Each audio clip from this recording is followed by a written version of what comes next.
King County's next legislative priority centers on protecting employment and community inclusion services that allow people with intellectual and developmental disabilities to live, work, and belong in their communities.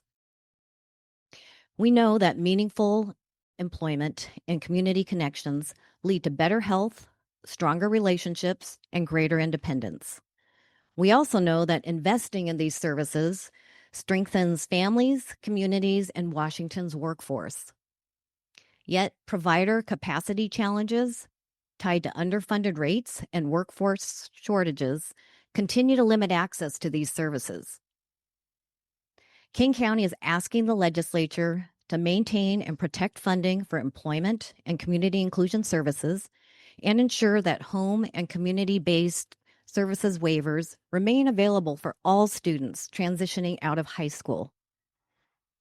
This funding supports legislation from the 2025 session that extended school for transition students through age 22. Our next speaker, Vivica Black, will share more about the benefits these opportunities provide.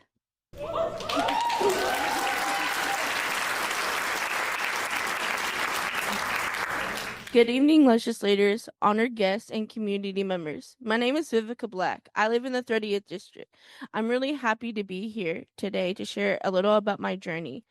I'm here with my job coach, Selena, and I would like to share about my employment experience. I have schizoaffective disorder and autism, and I've come a long way to get to where I am today.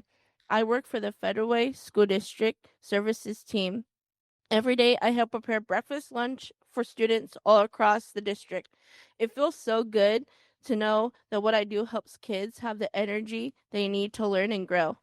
Back in high school, things weren't always easy. I started at Merritt Behavioral School. When it closed, I was the only student there. I ended up moving to Thomas Jefferson High School and I had a one-to-one paraeducator who helped me adjust. I also got involved in drama class, which turned out to be something I really loved. Drama helped me come out of my shell, build social skills, and feel more confident. Being around people, it helped me grow up a lot.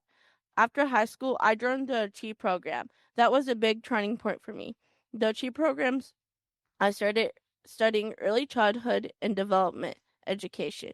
I worked with young students who needed emotional and academic support, students who reminded me of myself when I was their age. That experience changed how I saw myself and realized that I could help others with that right support and achieve anything.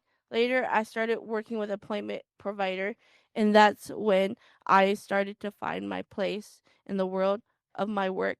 My job coaches didn't just help me find a job, they made me feel confident, respected, and valued.